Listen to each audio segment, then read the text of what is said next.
अस्सलाम वालेकुम मेरे प्यारे दोस्तों, आपका हमारे इस YouTube channel study with Humera में स्वागत है। मैं हूं हुमेरा और आज हम पढ़ेंगे यूरोप में समाजवाद एवं रूसी क्रांति। तो चलिए स्टार्ट करते हैं। ये चैप्टर सेकंड है। अ, सबसे पहले अगर हम बात करें तो फ्रांसीसी क्रांति ने समाज में परिवर्तन की संभावनाओं के द्वार खोल दिए। यानी जो फ्रांसीसी क्रांति है, जब फ्रांस में क्रांति आई थी तभी परिवर्तन जो है संभव हो पाई थी, लेकिन फ्रांसीसी क्रांति से पहले नहीं हुई थी।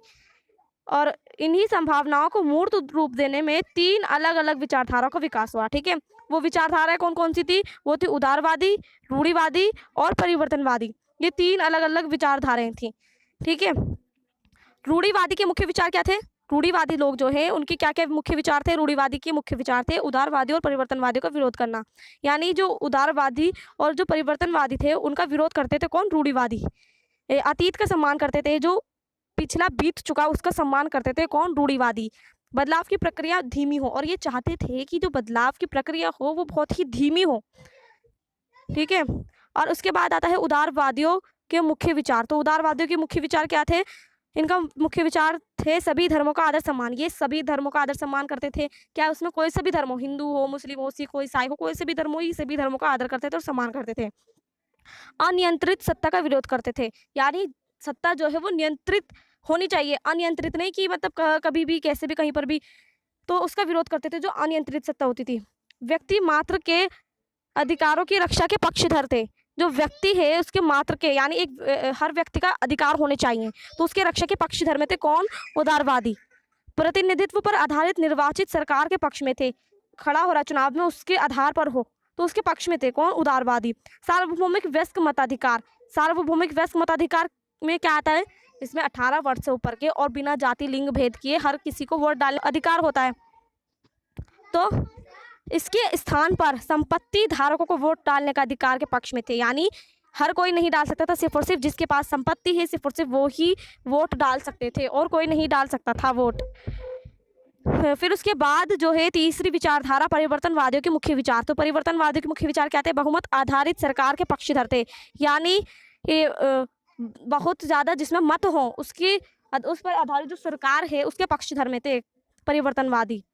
बड़े जमींदारों और संपन्न उद्योगपतियों को प्राप्त विशेषाधिकार का विरोध, यानी ये विरोध करते थे जो बहुत बड़े बड़े जमींदार हैं, जिनके पास बहुत बड़े ज़मीन है और जिनके पास जो संपन्न हैं, जिनके पास बहुत सारा पैसा है, उनके पास जो अधिकार, विशेष अधिकार जो दे रखे हैं सरकार ने, उसके विरोध में थे कौन? परिवर्तनवादी। संपत्ति के संकेंद्रण का विरोध। संपत्ति के संकेंद्रण का विरोध करते थे, लेकिन निजी संपत्ति का विरोध नहीं करते थे, यानी जो प्राइवेट प्रॉपर्टी है उसके विरोध नहीं करते थे। और महिला, और ये जो है परिवर्तनवादी, ये महिला मताधिकार आंदोलन का समर्थन करते थे, यानी महिला को भी अधिकार है वोट डालने का। फिर उसके बाद अगर हम देखें तो ये दौर जो है वो गहन सामाजिक और आर्थिक बदलाव का था, यानी इसमें अपने आप को डेवलप किया जा सकता था। तो ये जो दौर था ये गहन सामाजिक और आर्थिक बदलाव का दौर था। औद्योगिक क्रांति के दुष्परिणाम क्या थे? जैसे कि काम की लंबी अवधि, काम जो है वो लंबे होने लग गए और कम मजदूरी होती थी और बेरोजगारी भी बढ़ती गई, आवास की कमी थी, रहने की जगह की कमी थी, साफ सफाई की व्यवस्था ने लोगों को इस पर सोचने को विवश कर दिया। फिर उसके बाद क्या होता है? फिर उसके बाद समाजवादियों के मुख्य विचार। समाजवादियों के मुख्य विचार क्या थे? निजी संपत्ति का विरोध। जो प्राइवेट प्रॉपर्टी है उसका विरोध कौन करते थे? समाजवादी लोग करते थे। और सामूहिक समुदायों की रचना। सामूहिक समुदायों की रचना किसने बताया है? रॉबर्ट ओवेन ने। किसने? रॉबर्ट ओवेन ने। फिर उसके बाद सरकार द्वारा सामूहिक उद्यमों को बढ़ावा किसने कहा है? लुई ब्लॉक ने। और सारी संपत्ति पर पूरे समाज का नियंत्रण, एक स्वामित्व, ये बात किसने कही है? कार्ल मार्क्स और फ्रेडरिक एंगेल्स ने। ये याद रखना है। फिर उसके बाद 1870 के दशक तक आते आते समाजवादी विचार पूरे यूरोप में फैल चुका था। जब 1870 का दशक था तो जब तक समाजवादी जो विचार है वो पूरे यूरोप में फैल चुका था, पूरे यूरोप में फैल गया। फिर उसके बाद अगर हम बात करें तो फरवरी 1917 में राजशाही के पतन से लेकर अक्टूबर 1917 में रूस की सत्ता पर समाजवादियों के कब्जे तक की घटनाओं को रूसी क्रांति कहा जाता था। ये इंपॉर्टेंट है कि रूसी क्रांति किससे कहा जाता था। फिर उसके बाद रूसी समाज। ये रूसी समाज क्या है और क्या है इसके अंदर? तो 20वीं सदी की शुरुआत में रूस की लगभग 85% जनता खेती पर निर्भर थी। यानी जितनी भी जनता है टोटल उसकी 85% ही जनता खेती पर निर्भर थी और जो बचे हुए हैं वो बाकी दूसरे पर। और कारखाने उद्योगपति की निजी संपत्ति थी, जहां काम की दशाएं बेहद खराब थी। जो कारखाने थी वो बड़े बड़े जो पैसे वाले थे उनकी निजी संपत्ति थी, यानी प्राइवेट प्रॉपर्टी थी, जहां काम की दशाएं जो है वो बहुत ही ज़्यादा खराब थी। यानी वहां पर मजदूर भी कम दी जाती थी और मजदूरों से ज़्यादा काम लिया जाता था। यहाँ के किसान समय समय पर सारी ज़मीन अपने कम्यून मीन्स मीर को सौंप देते थे और फिर कम्यून परिवार की ज़रूरत के हिसाब से किसानों को ज़मीन बांटता था। कम्यून जो है वो परिवार की ज़रूरत की कितनी ज़रूरत है उसको उसके हिसाब से ज़मीन बांटता था। रूस में एक निरंकुश राजशाही था। 1904 ईस्वी में ज़रूरी चीज़ों की कीमतें तेज़ी से बढ़ने लगी थी। अचानक से बहुत तेज़ी आ गई कि तेज़ी से बढ़ने लगी 1904 में। मजदूर संगठन भी बनने लगे जो मजदूरों की स्थिति में सुधार की मांग करने लगे।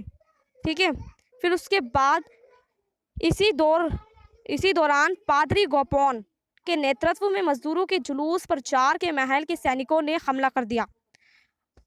जो पादरी गोपोन है उसके नेतृत्व में मजदूर जो हैं वो जुलूस निकाल रहे थे, तो जुलूस निकालने पर जो जार के महल के सैनिक हैं, जार जो है वो एक नाम है, तो इसके जो सैनिक हैं उन्होंने हमला बोल दिया।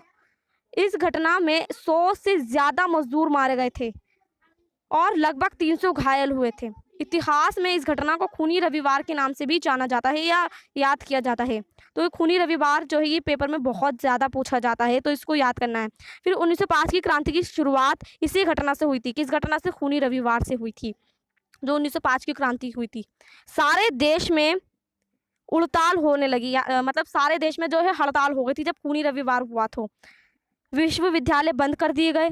वकीलों, डॉक्टरों, इंजीनियरों और अन्य मध्यम वर्गीय कामगारों में संविधान सभा के गठन की मांग करते हुए यूनियन ऑफ यूनियन की स्थापना कर ली।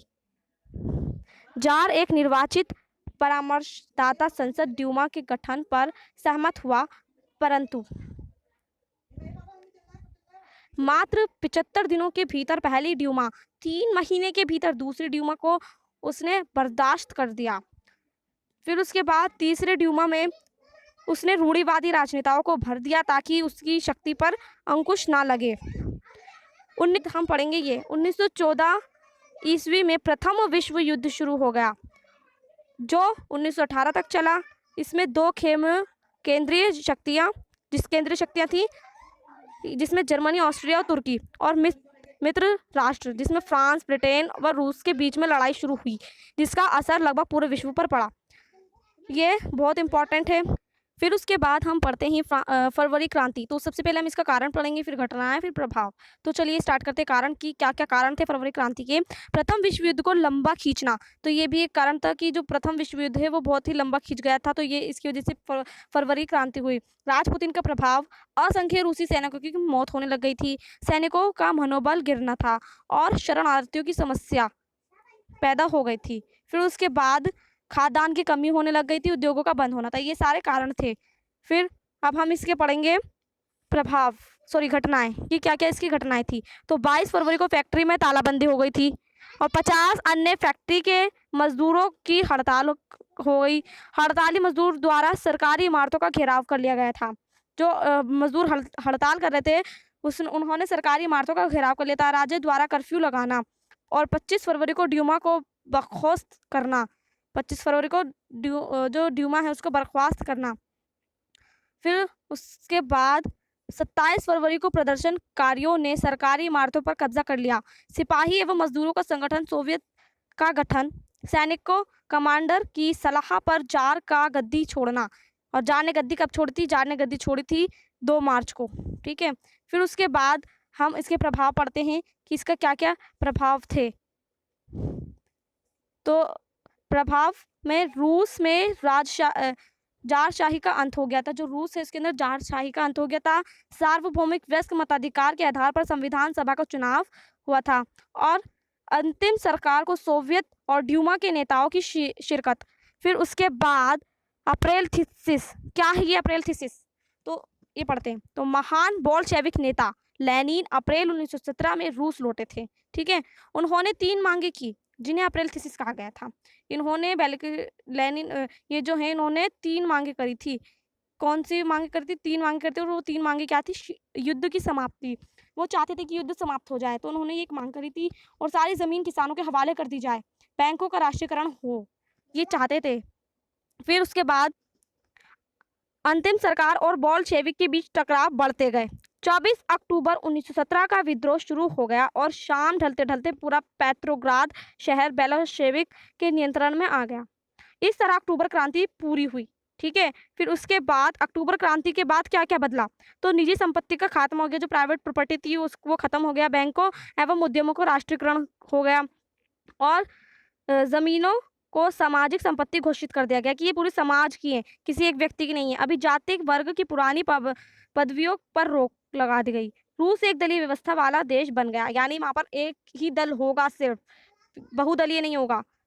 जीवन के हर एक क्षेत्र में सेंसरशिप लागू होगा और गृह युद्ध का आरंभ। जब क्या हुआ था? गृह युद्ध आरंभ हो गया था। अब ये गृह युद्ध क्या होता है? तो गृह युद्ध क्रांति के बाद रूसी समाज में 3 मुख्य समूह बन गए। बोल्शेविक जो कि रेड्स, सामाजिक क्रांतिकारी जो कि ग्रीन्स और जार समर्थक जो कि व्हाइट, इनके मध्य गृह युद्ध शुरू हो गया। ग्रीन्स और व्हाइट को फ्रांस, अमेरिका और ब्रिटेन से भी समर्थन मिलने लगा क्योंकि ये समाजवादियों के संशयित थे। फिर उसके बाद कुछ महत्वपूर्ण तिथियां देख लेते हैं। तो रूस में समाजवाद पर चर्चा कब हुई थी? 1950 से लेकर 1980 तक, की याद रखना है।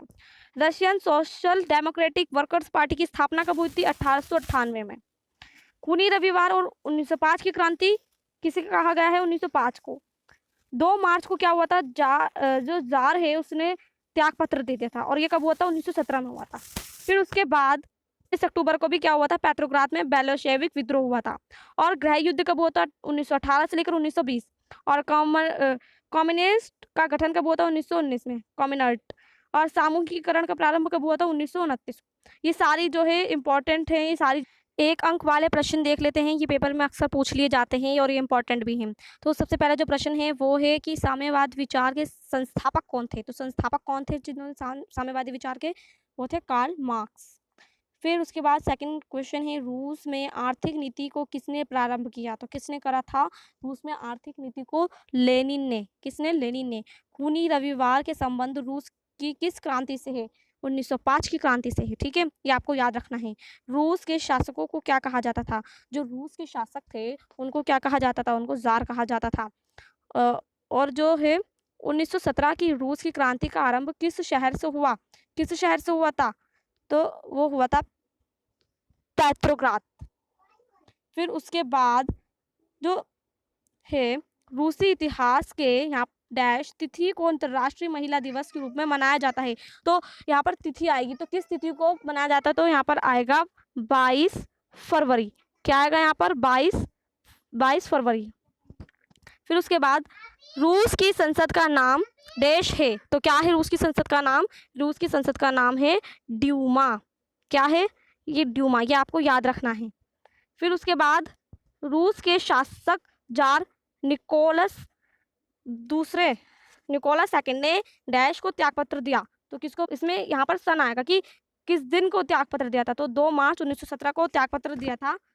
2 मार्च और 1917, ये भी आपको याद रखना है कि कब दिया था। फिर उसके बाद जो 9th क्वेश्चन है, 9th क्वेश्चन ये है, रूस में सामूहिक खेतों को डैश कहा जाता था। तो जो रूस है उसमें जो सामूहिक खेत थे उसको क्या कहा जाता था? उसको कहा जाता था कोल खोज। क्या कहा जाता था? उसको कहा जाता था कोल खोज।